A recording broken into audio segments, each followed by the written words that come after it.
आज चाहिँ बन्दैछ मेरो भान्सामा रातो दाल लसुन तडकामा। लसुन चाहिँ यत्तिको भइसकेपछि अब म हालिदिन्छु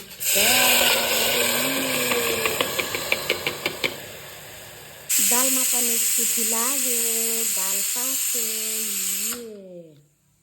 मेरोसँग बन्दैछ करेला आलु रातो दालको साथमा।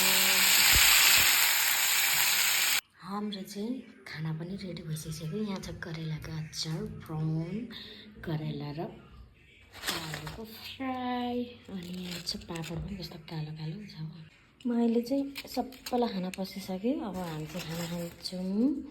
मेरो खाना पनि रेडी भइसकिसक्यो। यता छ मेरो नानीको, यता छ मेरो, त्यहाँ छ बुवाको। मैले चाहिँ मेरो नानीलाई खाना पनि दिइसक्यो। मेरो नानी खाँदैछ। मिठो मिठो छ ल, खाऊ मजाले खाऊ ल।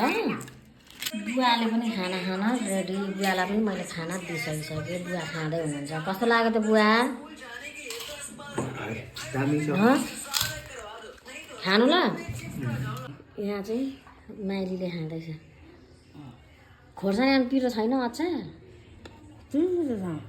करेला उयो लोकल जस्तो छ होला होइन। ल अनि म पनि खान्छु। By by.